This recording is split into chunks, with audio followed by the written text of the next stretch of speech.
brought to you by Bank of India.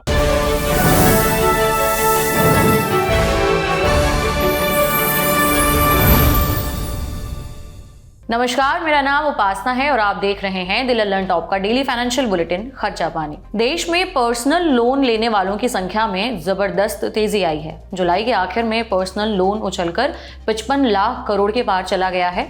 साल दर साल के आधार पर आंकड़ों को देखें तो पिछले साल जुलाई के मुकाबले इस साल जुलाई में पर्सनल लोन लेने वालों की संख्या करीबन 14% बढ़ी है। भारतीय रिजर्व बैंक यानी आरबीआई के आंकड़ों के मुताबिक जुलाई के आखिर तक क्रेडिट कार्ड का बकाया सबसे तेजी से बढ़ा है। हालांकि बैंकों की कुल उधारी में इसका हिस्सा 1% ही है, लेकिन क्रेडिट कार्ड का बकाया सालाना आधार पर 22% की तेजी के साथ बढ़कर 2.8 लाख करोड़ रुपए को पार कर गया है। पर्सनल लोन में सबसे तेजी से बढ़ने वाला सेगमेंट गोल्ड लोन का रहा है। गोल्ड लोन में 39% का उछाल आया है। समझेंगे कि पर्सनल लोन में इस तेजी के कारण क्या हैं, लेकिन पहले हम जान लेते हैं कि पर्सनल लोन आखिर होता क्या है, किसे कहते हैं। दरअसल पर्सनल लोन एक ऐसा कर्ज है जिसमें उधार लेने के लिए कर्ज लेने वाले आदमी को अपनी किसी भी चीज को गिरवी रखने की जरूरत नहीं होती है, इसलिए इसे अनसिक्योर्ड लोन कहते हैं। पर्सनल लोन व्यक्ति के इनकम के हिसाब से दिया जाता है। आमतौर पर पर्सनल लोन देने वाला बैंक कर्ज लेने वाले आदमी की इनकम, उसके कैश फ्लो, क्रेडिट स्कोर और रीपेमेंट क्षमता को देखता है। उसके बाद तय करता है कि उसे पर्सनल लोन देना है या नहीं, और अगर देना है तो कितने रकम का और किस ब्याज पर। अब सवाल ये कि लोग पर्सनल लोन को इतनी तरजीह क्यों दे रहे हैं, तो इसके कई कारण हैं। पहली वजह है कि बैंक पर्सनल लोन देते समय ज़्यादा पेपर वर्क नहीं कराते हैं, यानी लोन फटाफट मिल जाता है। होम लोन की तरह पर्सनल लोन में इस बात की बाध्यता नहीं रहती है कि उस पैसे का इस्तेमाल कहाँ करना है। मतलब ये कि आप अपनी ज़रूरत के हिसाब से उस पैसे को कहीं भी खर्च कर सकते हैं। बच्चों की फीस जमा करनी हो, या परिवार में किसी का बर्थडे सेलिब्रेट करना हो, या फिर शादी के लिए, या फिर आपको घर में किसी का इलाज कराना हो, या फिर सैर सपाटे के लिए ही आप पैसे क्यों नहीं ले रहे हो, बैंक आपसे कोई भी सवाल जवाब नहीं करेगा। पर्सनल लोन का पेमेंट चुकाने के लिए आप अपने हिसाब से समय चुन सकते हैं, जो 1 साल से लेकर 5 साल तक का होता है। वहीं जानकारों का यह भी मानना है कि लोगों की बचत घटी है, इसलिए लोग अपनी जरूरतों को पूरा करने के लिए पर्सनल लोन का रुख कर रहे हैं। आरबीआई की रिपोर्ट में एक और चौंकाने वाली बात सामने आई है। इसके मुताबिक ऐसे लोगों की संख्या में तेजी आई है जिनके पास क्रेडिट कार्ड का बकाया है, यानी उन्होंने कार्ड पर लोन लिया, उससे पैसे खर्च किए, लेकिन बिल नहीं भरा। देश में क्रेडिट कार्ड के इस्तेमाल में तेजी से बढ़ोतरी के पीछे भी कई कारण हैं। क्रेडिट कार्ड के इस्तेमाल को बढ़ावा देने के लिए बैंक अलग अलग ई-कॉमर्स कंपनियों के साथ गठजोड़ कर रहे हैं। नए ग्राहकों को लुभाने के लिए बैंक अपने क्रेडिट कार्ड के इस्तेमाल पर कई तरह के रिवॉर्ड पॉइंट्स देते हैं। इसके अलावा पिछले कुछ सालों में उपभोक्ताओं के खर्च करने के तरीके में भी बदलाव आया है, जिससे क्रेडिट कार्ड का चलन काफी तेजी से बढ़ा है। उदाहरण के लिए कई बैंक अपने क्रेडिट कार्ड पर 500 रुपए तक का रिवॉर्ड देते हैं, जिसे कैश में भुनाया जा सकता है। मतलब ये रुपए की तरह ही होता है। इसी तरह कुछ बैंक अपने क्रेडिट कार्ड पर फ्यूल भराने पर भी छूट देते हैं, रिवॉर्ड पॉइंट देते हैं। कई क्रेडिट कार्ड्स ऐसे हैं जिनसे किराने का सामान लेने पर, रेलवे टिकट खरीदने पर, मोबाइल बिल जमा करने पर भी कैशबैक या फिर रिवॉर्ड पॉइंट जैसी व्यवस्था है। स्टेट बैंक ऑफ इंडिया के सीनियर इकोनॉमिस्ट विवेकानंद पांडा ने समाचार पत्र द हिंदू को बताया, छुट्टियों, यात्रा, मनोरंजन और उपभोक्ता टिकाऊ वस्तुओं पर खर्च बढ़ने के कारण हाल में क्रेडिट कार्ड का इस्तेमाल बढ़ गया है। वहीं क्रिसल रेटिंग्स ने पाया है कि क्रेडिट कार्ड के ऑनलाइन इस्तेमाल में 60% की वृद्धि हुई है। अब लोग होटल, फ्लाइट टिकट, जरूरी बिल्स का भुगतान करने के लिए क्रेडिट कार्ड का इस्तेमाल बढ़ा रहे हैं। भारत में क्रेडिट कार्ड का इस्तेमाल कितनी तेजी से बढ़ा है, इसका पता देश में क्रेडिट कार्ड यूजर्स की बढ़ती हुई संख्या को देखकर लगाया जा सकता है।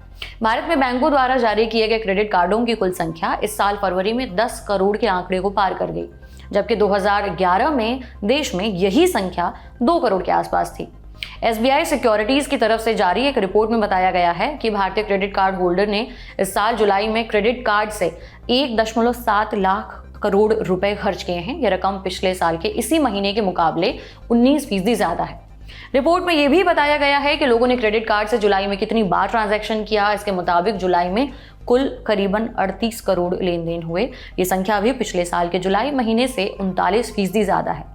देश में भले ही क्रेडिट कार्ड का इस्तेमाल करने वालों की तादाद बढ़ी है, लेकिन इसे लेकर आरबीआई चिंता में है।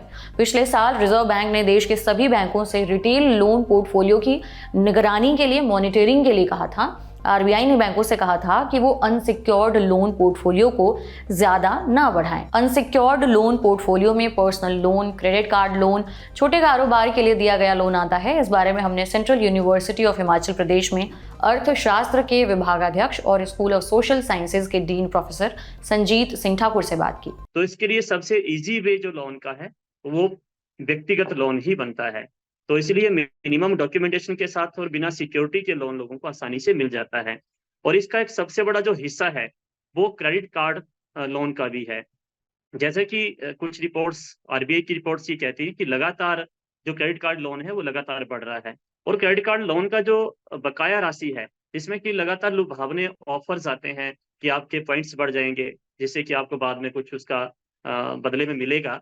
इस कारण लोगों को जो है वो अधिक से अधिक ऑफर दे करके कंपनियों के साथ मिलकर के क्रेडिट कार्ड जो कंपनीज है वो लगातार लोगों को लुभावने ऑफरों के साथ उसका वो वॉल्यूम बढ़ रहा है। और यही कारण है कि ये 22% बढ़ा है और इसका जो वॉल्यूम है वो 2.8 लाख करोड़ हो गया है। अभी जो क्रेडिट कार्ड की जो लोन की बढ़ने की जो तादाद है वो मुझे लगता है कि अभी इतना खतरे वाली बात नहीं है। बहुत सारे ऐसे निजी क्षेत्र के और सार्वजनिक क्षेत्र के बैंकों ने अपने जो पर्सनल लोन के बैंक रेट थे वो भी बढ़ा दिए थे, ताकि कम से कम व्यक्तिगत लोन जो है वो आगे जाए।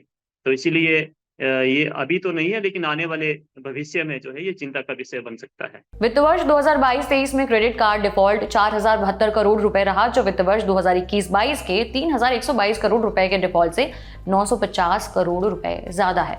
पिछले साल नवंबर में आरबीआई ने अनसिक्योर्ड लोन पर रिस्क वेट बढ़ा दिया था। आरबीआई ने नवंबर 2023 में पर्सनल लोन का रिस्क वेटेज 100% से बढ़ाकर 125% कर दिया है। इसी तरह क्रेडिट कार्ड लोन के लिए इसे 125% से बढ़ाकर 150% कर दिया गया है। इसे लेकर आरबीआई के deputy governor M Rajeshwar Rao ने कहा था कि क्रेडिट कार्ड और पर्सनल लोन पर लगाम लगाना जरूरी है। रिस्क वेटेज बढ़ाकर हम रिस्क मैनेजमेंट कर रहे हैं।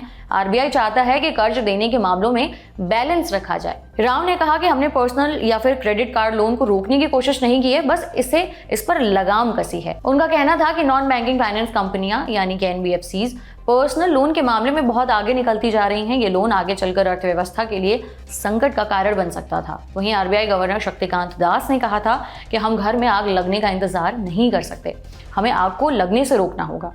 उन्होंने कहा था कि कई बैंक और एनबीएफसी जरूरत से ज्यादा पर्सनल और क्रेडिट कार्ड लोन बांट रहे थे।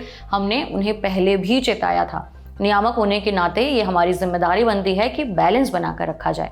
दुनिया भर के रिजर्व बैंकों के संगठन बैंक फॉर इंटरनेशनल सेटलमेंट के मुताबिक शॉर्ट टर्म में घरेलू कर्ज उपभोग और जीडीपी को बढ़ाता है, लेकिन लंबे समय में अगर ये जीडीपी का 60% पहुंच जाए तो चुनौती बढ़ जाती है। इस पैरामीटर के हिसाब से भारत में बढ़ते जो पर्सनल लोन है उनसे फिलहाल कोई जोखिम नहीं है।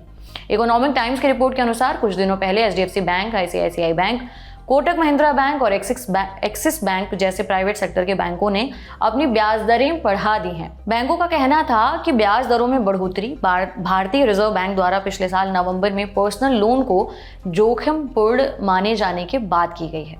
बहरहाल आज के बुलेटिन में इतना ही। आप उम्मीद करते हैं आपको ये जानकारी दिलचस्प लगी होगी, पसंद लगी होगी।